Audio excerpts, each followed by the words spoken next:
عزیزانو لوی خطرناک ټیم چې دی په زندګۍ کې هغه د زنکدن ټیم. د زنکدن په ټیم کې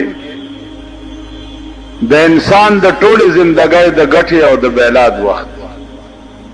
که دغه وخت کې سړی د لغزش د شیطان نه محفوظ پاتې شو خو عمر له کامیاب شو، او که دغه وخت کې لغزش د شیطان کې د گیر شو نو عمر له تباہ شو. که تاسو خیال وکئ مونږ خلک چې دعا کوو نو دا وایو چې یا الله زمونږ آخره خاتمه ښه کړه. آخره خاتمه چې ده هغه دغه د زنکدن وخت و، ځکه چې د ټولې زندګۍ دارو مدار چې دی هغه په دغه وخت باندې. علما وایي چې د زنکدن په وخت کې سړی ډېر سخت تږی وي، او دا وخت کې دی دا وایي که دا د ټولې دنیا دریابونه زما په دې خوله کې څوک راواچوي نو زما تنده به پې دفن شي.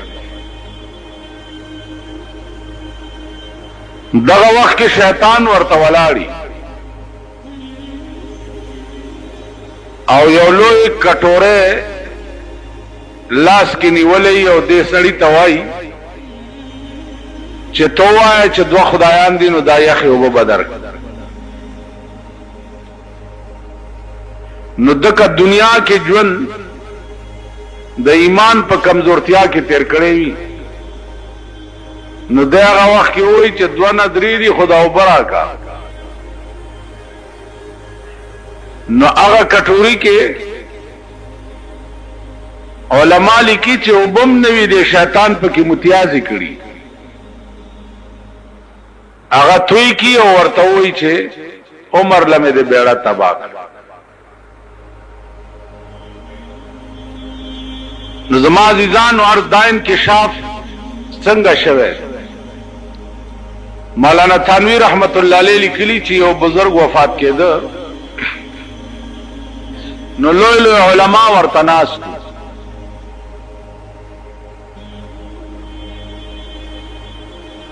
چې ناشتو نو هغې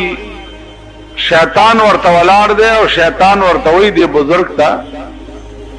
چې یا مولانا قد نجوت،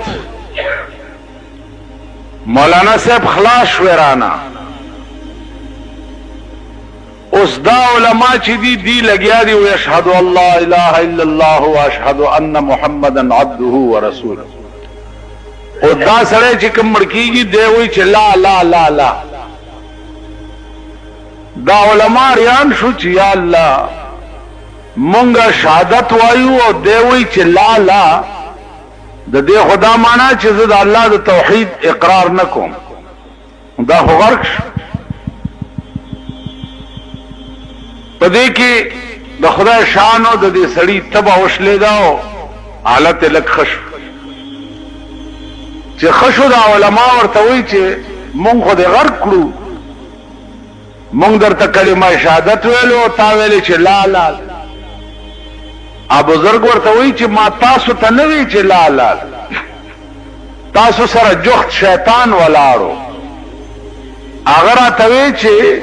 یا مولانا قد نجوت، مولانا خلاص شویرانا. وی ما هغه ته وی چې لا لا لا خلاص نه مخکې ډېرې مرحلې پاتې. نو عزیزانو عرض مې دا و چې پته نه لګي د زندګۍ په انجام باندې چې زمونږ انجام به څه وي، مونږ سره به څه کېږي. آخر وخت کې به مونږ ته د ایمان دولت نصیب هم شي او که نه به شي. په دغه وخت کې که مونږ ته د ایمان دولت نصیب نه شو نو ابدالآباد دپاره هم بیړه تباه شوه، بیا به نه کېږي. که په دغه تمه یې چې د مرګ نه وروسته دا خاتونه ماتونه در پسې چا وکړه را وکړه جوړ په دې به وبخلی شي، دا باته یې غوږ نه وباسئ، په دې نه کېږي. چې د ځنکدن په وخت کې ایمان بیلې کدا ټوله دنیا در پسې څوک خیرات کی د یو کنجه کې عمره خیرات بنه در رسي خیرات هغه سړی پسې فایده کوي چې کم د ایمان دولت وګټلو د ځنکدن په وخت او چا چې ایمان بیلو دو نو کافر د دنیا تیر شو کافر پسې خیراتونه کول څه سود نه لري نو عرض میں داو چې توبه چې دا پدې کې تلوار پکار د ژوند پتن لګي استوه زل ازوان ما چې زما څخه د کوم به اخر کې و بیا توبه واس که قدرت داسې مرګ تا تراولي چې اکسیډنټ وکي لارای موټر کې روان او یو غړپ شي غړپ سره در نساوتی د توبې توفیق درته نصیب نشي یا د هارت فیل شي روان په لار اورد دی ودرېږي توبه ته چې برابرېږي بیا دې خپې اګرې ته شي تاسو خیال را نو د دې وجنه چونکې د ژوند او د ساوتو پته نه لګي نو توبه کې چې ده تلوار پکار ده الله دې توفیق مونږ او تاسو ټولو ته راکړي عزیزانو مړ شو سړی اوس د مرګ نه وروستو علما وایي چې د دې مړي دوه حالت دي کدی مړی ایمان تیر کړي نو د پکور کې لا پکټ کې پروتي او په جنت کې داخل او کدی مړی ایمان نه تیر کړي او د کافر د دنیا تیری نو دا مړی پکور کې پکټ کې پروتي او په جهنم کې داخل بیا د کور چې روان کی نو په دلار باندې مراحل دي سوکای دی ویدرئی کم خوا روانی اخیرت تزی پاسپورٹ شتا ویزا شتا دا غزه تیارې دی کړې دی وړاندې نه دی هلته بندوبست کړی دی بیا د کور نه تر قبره پورې دا مراحل چې طی شي او بیا قبر ته یوسي او په قبر کې کیږي قبر کې کیږي او خاورې په واړی او خلق ته روان شي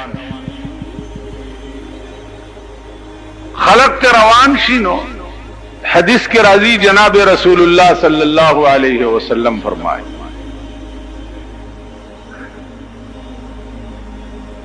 چې دا خلق چې روان شي نو دا مړه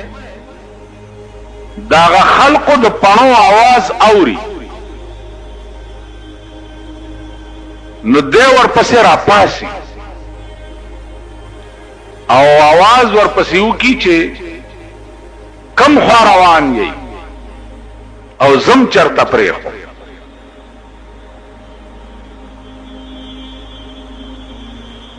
عزیزانو د فتنه دور ده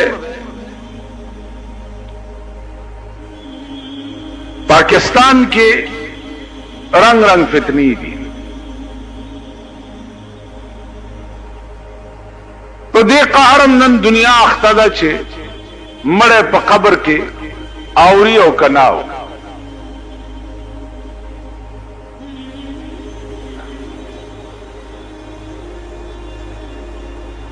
پیغمبر فرمایلی دي چې مړه په قبر کې اوري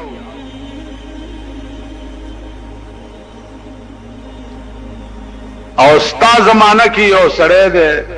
د مولا شکل کې هغه وی چې مړه په قبر کې ناو دل ځان لا پیدا کړی خلق ځان لا پیدا کړی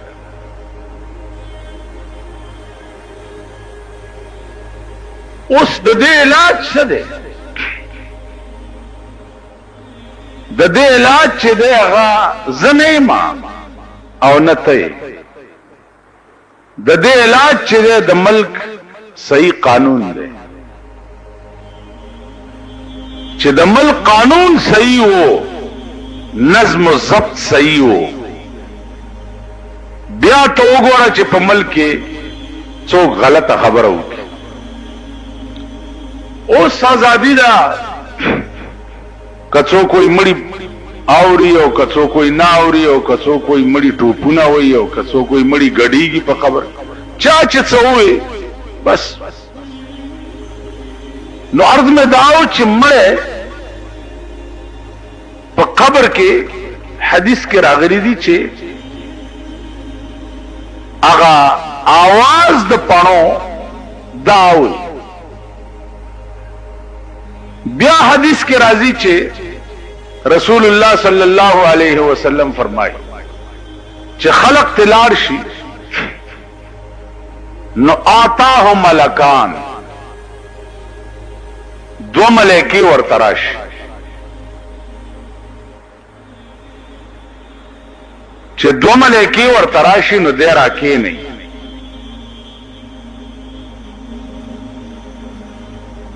د دغه ملائکو دو حالت ای، یو حال دای چې په ډېر ښایسته شکل کې راشي، یو حال دای چې په دومره بدرنګ شکل کې راشي چې سړی ورته وګوري نو داغه نړه بوټ وځي. نیک سړی ته په ډېر ښایسته شکل کې راشي او بېدینه سړی ته په ډېر بدصورته شکل کې راشي. چې کې نه نو اول تپوس دا کوي، اول چې من ربک، ستا رب څوک؟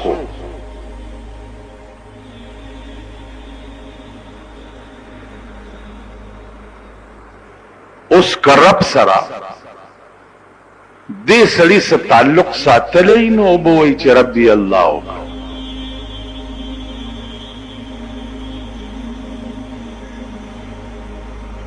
نبی دې څوک و؟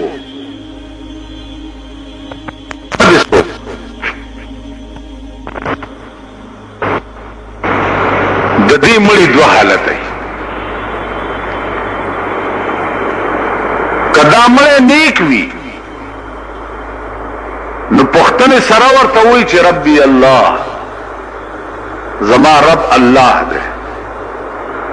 زما نبی جناب محمد رسول الله. کدا مړی بد وي د ایمان خزانه ورته نه نصیب شوي د ځنکدن په وخت او من ربک، رب دې سوکو نبی دې سوکو، نو دې ورته دا الفاظ وایي چې ها ها لا ادري، هاي هاي والله که زه خو پوهېږم، زه نه پوهېږم چې زما رب سوکو یا زما نبی سوکو. نو ملائکې ورته وایي چې اے خبیث او پلیتا، مونږ ته دا پته وه چې ته به مونږ ته همداسې جواب راکړې. رسول الله صلی الله علیه وسلم فرمایي چې لومبنی ګزار د دې ملائکو چې دلی ورکړي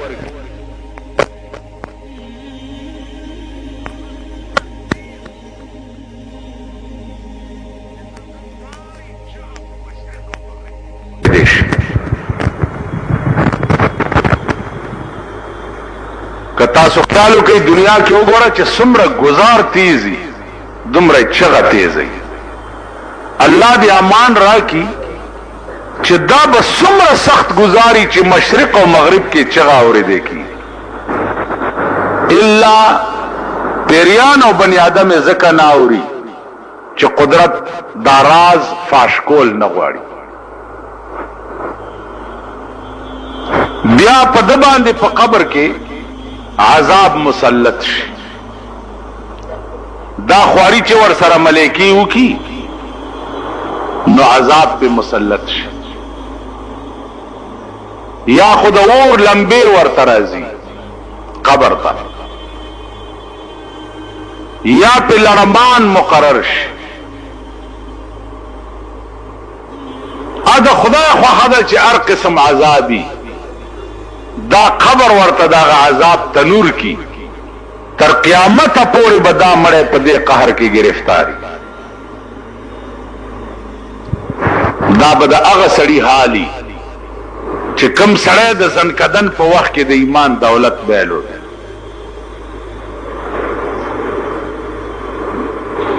ایمان ګوره دا یاد لرئ، یقین او تصدیق ما جاء به النبی توای. رسول الله صلی الله علیه وسلم چې کم شی د الله نه راوړی دی پاغه یقین کول دی ته ایمان وای. دغه یقین کده زنکدن په وخت کې چا بیلو دو نو عمر لتباش، او کدا یقین د زنکدن په وخت کې وګټلو نو عمر له بیره پار چا وګټلو. ملائکه رااله او تپوس ته وش. حدیث کې راځي چې د ملائکو سره د رسول الله صلی الله علیه وسلم تصویر وی. تصویر هغه تصویر دې مړی ته وخی ورته داسې وای چې ما كنت تقول في حق هذا الرجل، تا په دنیا کې د دې سړي متعلق څه خیال دته وګور. دې چې ورته داسې وګوري نو هذا محمد رسول الله وآمنا به، دا جناب محمد رسول الله دے او ما په دې ایمان راوړیو. ا تصویر تبو استداوی چې مونږ لیدل نه دي نو مونږ به تصویر څنګه پیژنو. عزیزانو دی دنیا کې پار سړی دا لازم دي چې هغه خصائل نبوینا د پیغمبر تصویر زده کوي. دا بس زده کوي چې د رسول الله صلی الله علیه وسلم لاسونه څنګه وو، دا غخپې مبارکه څنګه وي، دا قدمونه مبارکه څنګه وو، قد څومره وو، د چهره دا بناوټ څومره وو، د پوزې دا ساخت څنګه وو، دا شونډې مبارکه څنګه وي، غټې وي نری وي، دا غاښونه څنګه وو، غوږونه څنګه وو، دا پورا نقشه به تا ته یاد ای. لا تاسو ته یاد ای چرته دې طرف تم خوبم لیدلې چانم تپوسم کړی دی چې زمونږ د پیغمبر قد مبارک څنګه یا دا غلا سنت څنګه. عثمان تپوسو کوي یو یو اندام به درته وخم چې دا داسې او دا داسې او دا داسې او دا داسې. زه درته ایمانی وایم ما چې په شمائل ترمذی کې کومه نقشه د جسد اقدس د جناب رسول الله صلی الله علیه وسلم لیدلې ده او زده کړې مې ده او ما شی مې بیا په خوب کې وکړ او دې طرف تم چرته تاسو راغلی اوس چا درنه تاسو کو چې الکه ستاسو د کلی د ملک سر څومره ده نو درته یاد دی چې درې دړای سره دی. ستاسو د کلی د چیرمن صاحب لوړ دی کمندره دی خم ورته کتلی ځکه چې شپه ورځ ورته داسې ګوري ناس دی ورته لکه تو سم کارغه غوندې هغه درته هر څه یاد دي. اوس دا وایي چې د جناب محمد رسول الله ساخت د بدن اقدس چې دی دا څنګه دا د یو لنور نو هغه وخت چې ته تصویر درته ملایکی او خی او ما كنت تقول في حق هذا الرجل د دې متعلق تا دنیا کې څه عقیده او څه داسې ورته وګوره یقیني به وایي چې ها لا ادري والله کې په جنم چې دا څو که تاسو د کړی تاسو خیال راغی. نو عزیزانو عرض مې داو چاہے سړی تصویر چا وستو هغه ولی باسه ویلی دا ځان سره یادگار کدما هغه ورته جب تصور دل میں ہو تصویر کی حاجت نہیں جب تصور دل میں ہو تصویر کی حاجت نہیں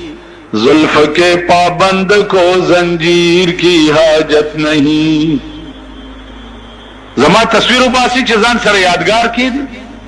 جب تصور دل میں ہو تصویر کی حاجت نہیں زلف کے پابند کو زنجیر کی حاجت نہیں چا پڑھ کې چې چا تصوري هغه ته د تصویر ضرورت نشته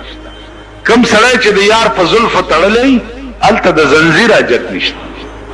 دل کے آئینے میں ہے تصویر یار جب ذرا گردن جھکائی دیکھ لی د یار تصویر می د زړه په شیشه کې دی او چې سر ټیټ کوم وی ګورمال تصویر ضرورت څه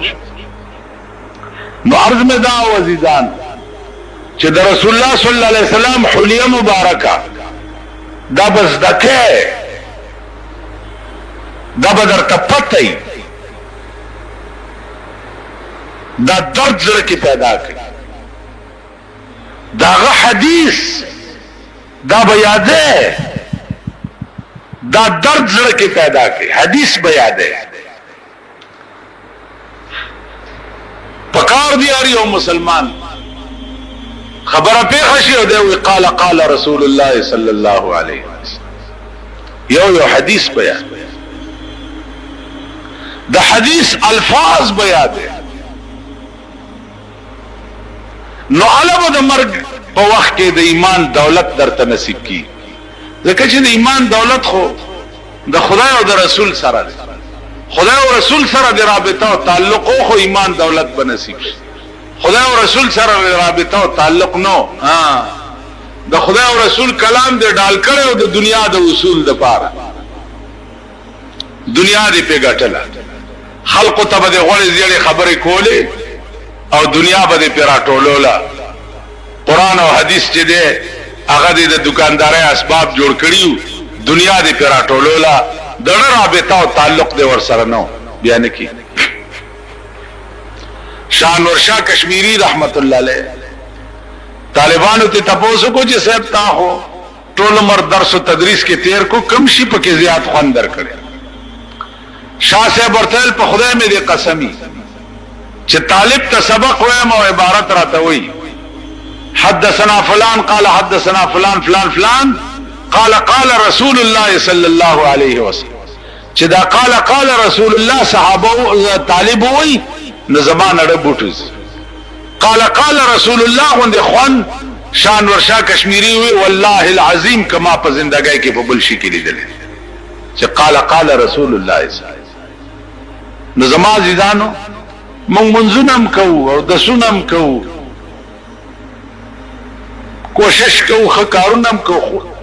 دې لپاره چې کوم یو درد دی په زړه کې درد هغه درد زمونږ پړ کې نشته او هغه درد چې په زړه کې نو بیا هم کار نه جوړیږي په کار دی چې درد زمونږ کې پیدا شي او الله دې وکړي چې پیدا شي نو عزیزانو عرض میں داو چې قبر کې دا الله او د رسول متعلق صحیح سوال جوابو کې نو دا قبر روضه من ریاض الجنه د جنت د باغچونه یو باغچه په جوړ شي څنګه باغچه جوړ شي عیسی علیہ السلام یو مړ راځوندې ورته زما د قوم ته وای تا باندې لاندې سال تیر شوی هغه صاحب نور خبر نه ما او چې مر شما خخ کلم او خلق را نه لاړ سکسان را الله سره سره ملاو کو نور را بیا نور را چاوي زستا منځ ما چاوي زستا روجای ما چاوي دخی طرف ته چټول را نه پاکړ کای وته ماړه کې خیالو کو چې ته आवाज دلته څه کې تم ور پسې ځه وی پاخی طرف ته کړکای زم وتم چې ګورم یو بهترین باغ دی ولی پکې بیگی زدا ولی په غاړه کېناستم او دس مې کولو چې مانځه وخت دی. حدیث کې راځي چې سړی مړ شي او په قبر کې خښ کی هر ټیم چې خو په ده باندې د قبر وخت چې دی زیړی مازیګر یو جنۍ راغله او ما ته وی چې کاکا دلته منځونه نشته بس دنیا کې دي چې څه کړي دي کړي دي او دلته مانځه وی ما هغې له داسې ټېله ورکړه چې مونځ نه مې څنګه منې کې وی د هغې غاړه کې هار و هغه وشلېد وی راته وی چې اوس خو دې والله که پرېږدم چې دا هار دې ټیک کړی نه وی د تار یو سر هغې ونیو او یو ما ونیو ملغلرې م پکې پیرلې او خبرې م کولې هار لا پیرلی شوی نو چې تا آواز وکړو او زه راووت عیسی علیہ السلام فرمایل قوم ته چې د دې مړي 4,000 کاله وشو چې مړ شوی 4,000 کاله نو په 4,000 کاله کې د خوشحالۍ وخت په داسې تیرو لکه چې یو ګنټۍ دنیا کې وګورئ د خوشحالۍ وخت باندې سړی پوه هم نشي او چې غم پې راشي اړه کې وایي چې تا خوشحال لا کله وي نو قبر به داسې ځای شي الله دې توفیق راکړي چې زمونږ قبرونه هم داسې شي نو عزیزانو د توبې وخت کلاو دی دروازه یې لرې ده تاسو وایي د توبې دروازه توبې څه کوټه نه ده چې دروازه یې بندېږي او کلاویږي قیامت په قریب کې به نور د دې ځای نه راخیږي دې طرف نه چې قیامت شي نو بیا به نور د دې طرف نه راخیږي خو دې طرف نه چې په کومه ورځ نور راوختو بیا به څوک چې څنګه دې دغسې به پاتې شي بیا به توبه نه قبل اوس نور داسې راخیږي داسې پرېږدي بیا به نور داسې راخیږي داسې به پرېږدي دا د توبې د بندېدو وخت به چې نور دې خوا نه راوختو هر سړی به ځای په ځای پاتې شي نه به توبه قبلېږي او نه به ایمان قبلېږي.